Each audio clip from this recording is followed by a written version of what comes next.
بسم اللہ الرحمن الرحیم ایاک نعبد و ایاک نستعین۔ میرے پاکستانیوں، یہ جو پچھلے ہفتے حالات ہوئے، افسوسناک حالات، اس کی وجہ سے میں نے فیصلہ کیا کہ میں آپ کے سامنے آؤں۔ دیکھیں، سب سے پہلے ہمارا وہ واحد ملک ہے جو اسلام کے نام پہ بنا تھا۔ اس کا نعرہ کیا تھا؟ پاکستان کا مطلب کیا؟ لا الہ الا اللہ۔ اس ملک کے جو لوگ ہیں، اور میں سارا پاکستان پھرا ہوں، چاہے وہ گناہ گار ہوں، چاہے وہ اپنے دین پہ صحیح معنی پہ عمل کریں یا نہ کریں، لیکن ہمارے نبی صلی اللہ علیہ وآلہ وسلم لوگوں کے دلوں میں بستے ہیں۔ اس لیے جب بھی کہیں بھی دنیا میں ان کی شان میں کسی قسم کی گستاخی ہوتی ہے تو ہمیں یہ تکلیف ملتی ہے، لیکن کیونکہ میں دنیا پھرا ہوا ہوں، صرف ہمیں نہیں تکلیف ملتی، جو بھی جہاں بھی دنیا میں مسلمان بستا ہے ان سب کو تکلیف ہوتی ہے۔ اب پچھلے ہفتے اور یہ جو افسوسناک حالات ہوئے، ایک جماعت نے ایسے لگا کہ ان کو شاید باقی پاکستانیوں سے زیادہ پیار ہے اپنے نبی سے۔ دیکھیں، وہ جو ٹی ایل پی کا جو مقصد ہے، جس کی وجہ سے وہ لوگ باہر نکال رہے ہیں، میں آپ کو یقین دلاتا ہوں کہ وہی میرا مقصد ہے، وہ میری گورنمنٹ کا مقصد ہے۔ ہم بھی انہی کی طرح چاہتے ہیں کہ دنیا میں کسی ملک میں ہمارے نبی کی شان میں گستاخی نہ ہو، صرف ہمارا طریقہ کار فرق ہے۔ ٹی ایل پی کا کیا طریقہ کار ہے اور میری گورنمنٹ اور میرا جب سے ہم آئے ہیں، ہم کیا کوششیں کر رہے ہیں کہ دنیا میں یہ گستاخی نہ کی جائے ان کی شان میں، وہ یہ ہے۔ ٹی ایل پی یہ کہہ رہی ہے کہ جو فرانس میں ہوا، فرانس کے ایمبیسڈر کو واپس بھیجا جائے، ان سے سارے رابطے ختم کر دیے جائیں۔ ہماری جو گورنمنٹ کا طریقہ کار ہے وہ میں ابھی آپ کو تفصیل سے بتاتا ہوں، لیکن مقصد ہم دونوں کا ایک ہی ہے۔ وہ بھی یہ چاہتے ہیں کہ کسی قسم کا کسی ملک میں کسی کی ضرورت نہ پڑے کہ ان کی بے حرمتی کی جائے، ہمارا بھی وہی مقصد ہے۔ تو میں آج ذرا طریقہ کار کے اوپر بات کرنا چاہتا ہوں۔ 1979 کے اندر، نہیں 1990 میں، غالباً 1990 کے ارد گرد سلمان رشدی نے ایک کتاب لکھی۔ اس کتاب میں اس نے ہمارے نبی صلی اللہ علیہ وآلہ وسلم کی شان میں گستاخی کی۔ پاکستان میں پبلک سڑکوں پہ نکلی، یہاں امریکن ایمبیسی پہ اٹیک کیا اور لوگوں کی شہادتیں بھی ہوئی۔ اس کے بعد آپ اٹھا کے دیکھ لیں کہ ہر تھوڑے سالوں کے بعد کوئی نہ کوئی مغرب کے کسی ملک میں ان کی شان میں گستاخی کرتا ہے، مسلمانوں کو تکلیف ہوتی ہے، کہیں باہر ری ایکشن بھی ہوتا ہے، یا ہمارے ملک میں مظاہرے بھی ہوتے ہیں، لیکن یہ ہر تھوڑے سالوں کے بعد یہی سلسلہ آگے بڑھ جاتا ہے۔ تو کیا ہم نے ابھی تک کوئی فرق پڑا اس اپروچ سے؟ یہی ٹی ایل پی کر رہی ہے۔ یہ بھی یہ پاکستان میں کہہ رہے ہیں کہ مظاہرے کریں گے ہم، اور کیے ہیں انہوں نے، اور ہم سڑکوں پہ آ جائیں گے، پہلے بھی کیے ہیں، کہ اگر ہم ایکشن نہ لیں۔ اب کیا میرا سوال یہ ہے کہ کیا فرانس کے ایمبیسڈر کو واپس بھیجنا فرانس میں اور ان سے سارے تعلقات توڑ دینا، کیا اس سے یہ رک جائے گا؟ کیا اس سے تو کوئی گارنٹی ہے کہ اس کے بعد ان کی شان میں کوئی گستاخی نہیں کرے گا؟ کوئی گارنٹی ہے؟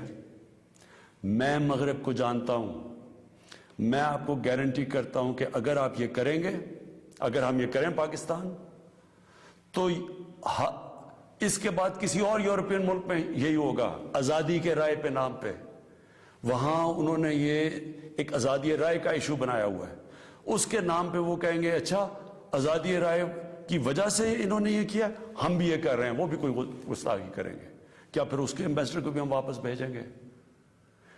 اور 50 مسلمان ملک ہیں، کوئی بھی اس طرح نہیں کر رہا، کوئی وہاں کہیں مظاہرے نہیں ہوئے، وہ بھی نہیں کہہ رہے کہ ایمبیسڈر کو واپس بھیجو. تو اس کا پہلے تو کوئی فرق نہیں پڑنا لگا فرانس کو. لیکن میں آپ کو یہ بتاؤں پاکستان کو کیا فرق پڑے گا. سب سے بڑا فرق یہ پڑے گا ہمارے ملک کو کہ بڑی مشکلوں سے ہماری معیشت اٹھ رہی ہے.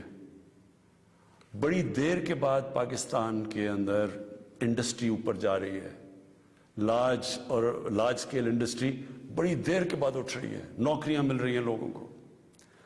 ہمارے ملک میں دولت میں اضافہ ہو رہا ہے، ہماری ایکسپورٹس بڑھ رہی ہیں، ہمارا روپیہ مضبوط ہو رہا ہے. بڑی دیر کے بعد روپیہ مضبوط ہوتا جا رہا ہے.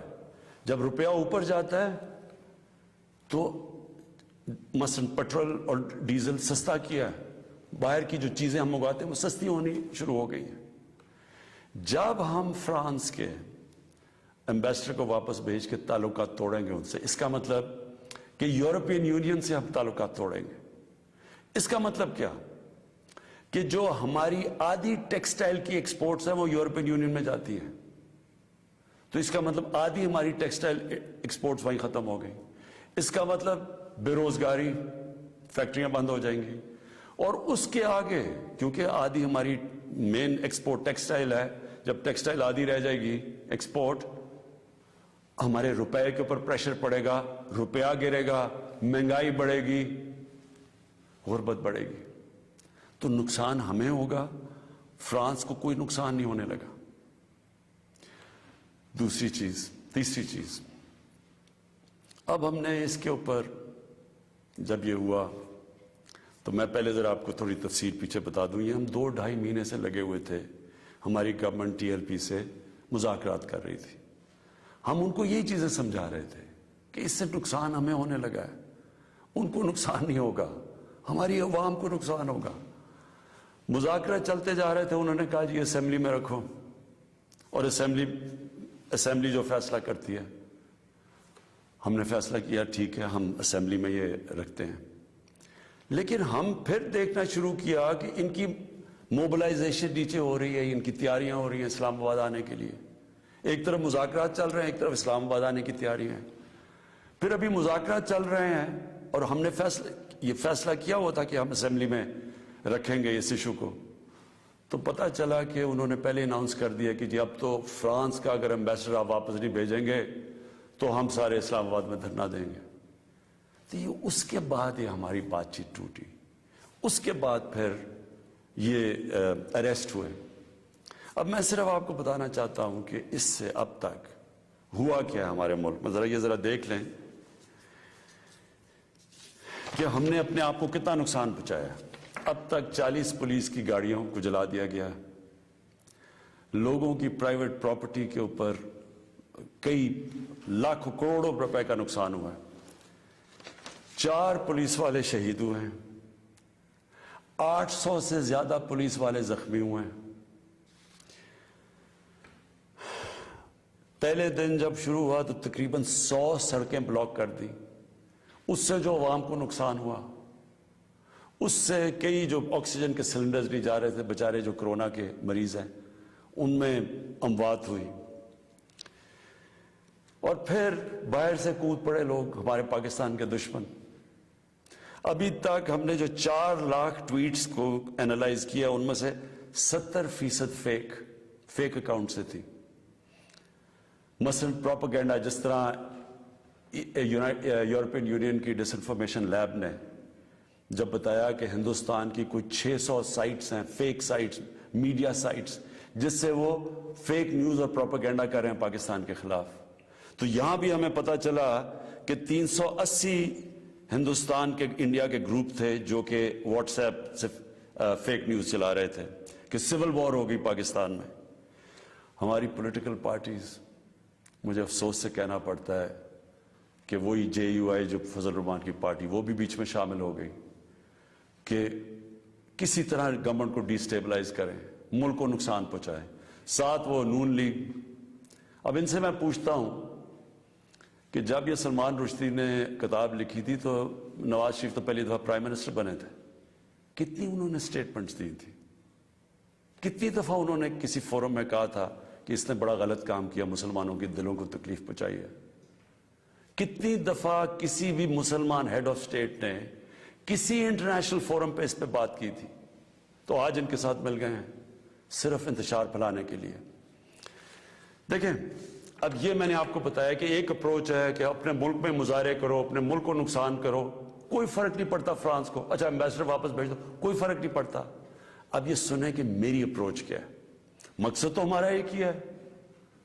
ہم کیا چاہتے ہیں کہ ہم یہ چاہتے ہیں کہ یہ جو ہر تھوڑے سالوں کے بعد ہمارے دلوں کو تکلیف پہنچائی جاتی ہے، اس کی دوسری اپروچ کیا ہے، یہ اب سنیں میری اپروچ کیا ہے۔ دیکھیں، میں پھر سے آپ کو بتاتا ہوں، مغرب کو میں سب سے بہتر سمجھتا ہوں، میری بڑی زندگی گزری ہے وہاں، میں ان کی سوچ کو جانتا ہوں۔ دیکھیں، سب سے پہلے جو کوشش کرنی چاہیے، جو ہم نے کی ہے، اور میں ابھی بتاتا ہوں ہم نے کیا کیا کوشش کی ہے۔ اچھا، میں یہ پہلے بتا دوں، سب سے پہلے جون 2019 میں 14ویں جو سمٹ تھی OIC کی، وہ پہلی دفعہ جا کے میں نے اسلاموفوبیا کی بھی بات کی، اور میں نے یہ بات کیا کہ جو مغرب کے اندر ہمارے پیارے نبی کی بے حرمتی کی جاتی ہے، کہ ہم سب مسلمان ملکوں کو مل کے ہم ایک پلان کرنا چاہیے، کہ اکٹھا اپروچ کرنا چاہیے، کہ ان کو سمجھانا چاہیے مغرب کو۔ دوسرا، میں نے پھر جب سپٹمبر 2019 میں یونائٹڈ نیشنز کی جنرل اسمبلی میں گیا، ادھر میں نے یہ اٹھایا، دونوں چیزیں، اسلاموفوبیا کی بھی بات کی۔ اسلاموفوبیا کا کیا مطلب ہے؟ اسلام کے خلاف نفرت، اور اس نفرت کے اندر ایک یہ ہے کہ وہ ہمارے نبی صلی اللہ علیہ وسلم کی شان میں گستاخی کرتے ہیں، تو یہ ایک ہی چیز اکٹھے کرتے ہیں یہ۔ تو ادھر میں نے بات کی یونائٹڈ نیشنز میں۔ پھر اگلے سال جو 2020 میں یونائٹڈ نیشنز کی جنرل اسمبلی ہوئی، پھر میں نے اسلاموفوبیا کی بات کی، اور میں نے کہا کہ یہ کس طرح 1.25 ارب لوگوں کو تکلیف پہنچائی جاتی ہے۔ پھر یونائٹڈ نیشنز کی ہیومن رائٹس باڈیز کے اندر اور کمیشن میں میری گورنمنٹ نے مسلسل اسلاموفوبیا کی بات کی۔ پھر میں نے فیس بک کا جو CEO ہے مارک زکربرگ، میں نے اس کو خط لکھا کہ کیسے فیس بک کو استعمال نہیں کرنا چاہیے اسلاموفوبیا کے لیے۔ اور پھر جب یہ فرانس میں ہوا، اور جس کے اوپر یہ TLP کہہ رہی ہے کہ فرانس کے ایمبیسڈر کو واپس بھیجیں، میں نے سارے مسلمان ہیڈز آف سٹیٹس کو خط لکھا، اور میں نے ان کو کہا کہ ہمیں جوائنٹ ایکشن لینا چاہیے اس کے اوپر۔ اور اب میں آپ کو سمجھانا چاہتا ہوں میری اسٹریٹجی کیا ہے۔ اسٹریٹجی یہ ہے کہ ہم سارے مسلمان ملک کے جو ہیڈز ہیں، ہم مل کے مغرب کے فورمز میں، یورپین یونین میں، یونائٹڈ نیشنز میں، ہم ان کو یہ بتائیں کہ کیوں ہمیں تکلیف ہوتی ہے جب یہ آزادی رائے، فریڈم آف سپیچ کے نام پہ یہ جب نبی صلی اللہ علیہ وسلم کی شان میں گستاخی کرتے ہیں، کیونکہ ان کو اس چیز کی سمجھ نہیں ہے۔ مغرب کے اندر ان کے جو پیغمبر ہیں، ان کو اس طرح نہیں، ان کا پیار جس طرح ہمارا ہے، ہمارے نبی سے ہے، ان کو اس طرح کا نہ، ان کی اس طرح کی عزت کرتے ہیں، اور وہاں بلکہ وہ دین کو ان کے اتنے قریب نہیں ہے جس طرح ہم اپنے دین کے قریب رہتے ہیں۔ اس لیے ہمیں ان کو سمجھانا پڑے گا، اور سمجھائیں گے جب ہم مل کے اکٹھے کلیکٹیولی مسلمان دنیا کے ہیڈز آف سٹیٹس جب ہم بات کریں گے، جو میں یہ ہر جگہ جن فورمز پہ کہتا گیا ہوں، تب اس کا اثر ہوگا۔ دنیا میں تھوڑے سے یہودی ہیں، لیکن وہ سارے یہودیوں نے اکٹھے ہو کے دنیا کو، مغربی دنیا کو بتایا ہے کہ جو ہولوکاسٹ تھا، جدھر یہودیوں کی قتل عام ہوئی تھی، انہوں نے کہا کہ اس کے خلاف کوئی منفی بات نہ کی جائے کہیں بھی، کسی میڈیا پہ۔ آج کہیں بھی، آج مغربی میڈیا کسی ملک میں ہولوکاسٹ کے خلاف کوئی بات نہیں کر سکتا۔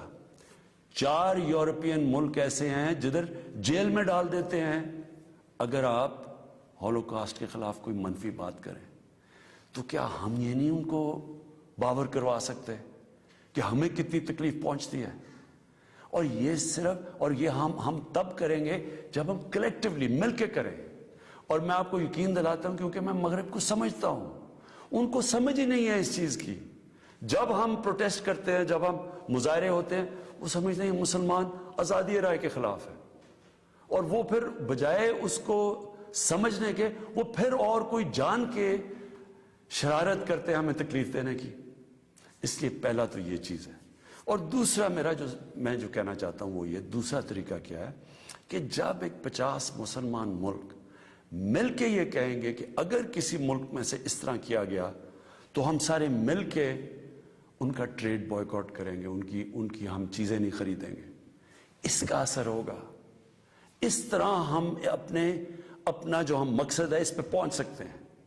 میں نے آپ کو 2 مقصد بتائے، ایک یہ TLP کا مقصد ہے، ہم ساری زندگی بھی لگے رہیں، ہم اپنے ملک کو نقصان پہنچاتے رہیں گے، کبھی کوئی فرق نہیں پڑنے لگا ان کو۔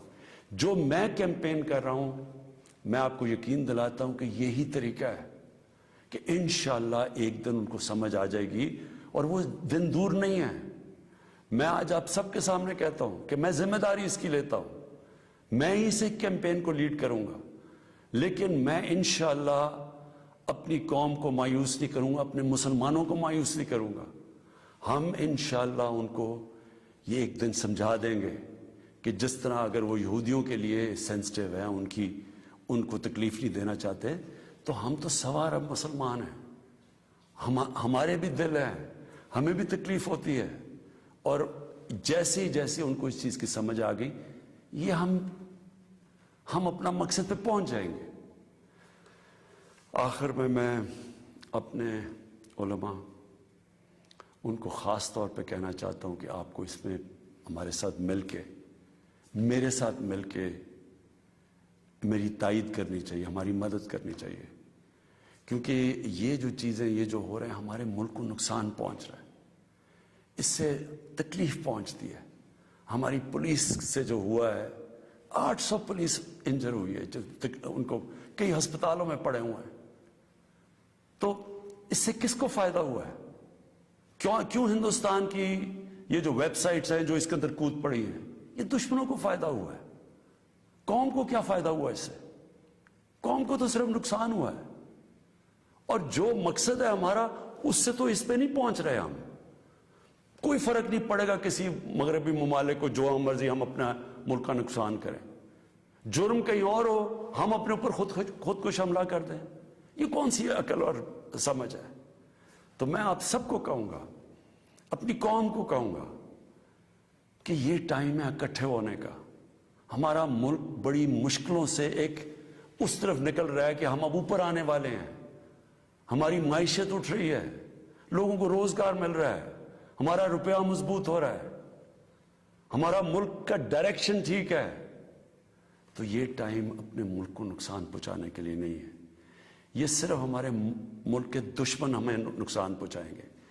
ہم سب کو اب اکٹھے ہو کے اللہ کا شکر ادا کرنا چاہیے کہ ہم یہ 2 سال بڑے مشکل وقت سے گزرے ہیں، حالانکہ ہمارے پاس اس وقت کرونا کا ایک تیسرا ویو آیا ہوا ہے، اس کے اوپر ہمیں سب کو مل کے SOPs پہ چلنا چاہیے، اللہ سے دعا کرنی چاہیے کہ ہمیں اس مشکل سے بھی نکال دے، اور پھر اس کا شکر ادا کرنا چاہیے کہ یہ ہم 2 سال کے بعد ایک قوم، ہماری معیشت اٹھ رہی ہے، تو ہم اس کو نقصان نہ پہنچائیں۔ پاکستان پائیں۔